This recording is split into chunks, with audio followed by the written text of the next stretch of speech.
Hi all welcome to Crickarena.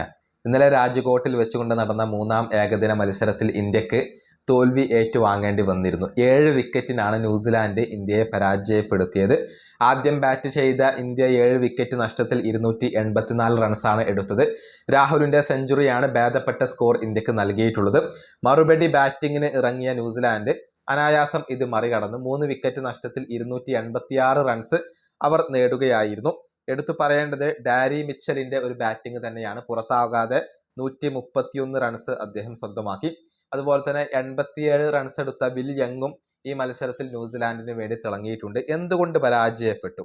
അതിനുള്ള ഒരു വിശദീകരണം ഇന്ത്യയുടെ ക്യാപ്റ്റനായ ഗില്ല് ഇപ്പോൾ നൽകിയിട്ടുണ്ട്. അതായത് മിഡിൽ ഓവറുകളിൽ വിക്കറ്റുകൾ വീഴ്ത്താൻ കഴിഞ്ഞില്ല, അത് തന്നെയാണ് നമ്മുടെ പരാജയത്തിന് കാരണമായിട്ടുള്ളത് എന്നാണ് മത്സരശേഷം ഗില്ല് പറഞ്ഞിട്ടുള്ളത്. അദ്ദേഹത്തിന്റെ വാക്കുകൾ ഇങ്ങനെയാണ്: മിഡിൽ ഓവറുകളിൽ വിക്കറ്റ് വീഴ്ത്താൻ കഴിഞ്ഞില്ല.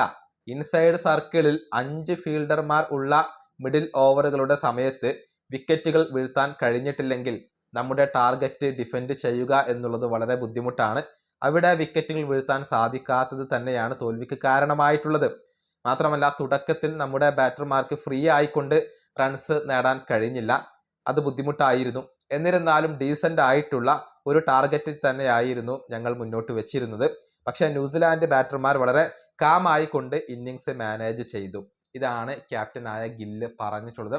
അതായത് തുടക്കത്തിൽ ബാറ്റ് ചെയ്യാൻ ടീം ഇന്ത്യ ബുദ്ധിമുട്ടിയിരുന്നു. പിന്നീട് രാഹുലിന്റെ ഒരു ഇന്നിങ്സ് വന്നതോടുകൂടിയാണ് കാര്യങ്ങൾ ഭേദപ്പെട്ട നിലയിലേക്ക് എത്തിയിട്ടുള്ളത്. ബൗളർമാർക്ക് വേണ്ടത്ര വിക്കറ്റുകൾ വീഴ്ത്താൻ കഴിഞ്ഞില്ല. ഇത് രണ്ടുമാണ് തിരിച്ചടിയായി മാറിയത് എന്നാണ് ഗില്ലിന്റെ ഒരു നിരീക്ഷണം. ഈ വീഡിയോ അവസാനിപ്പിക്കുന്നു. അടുത്തൊരു വീണ്ടും കാണാം.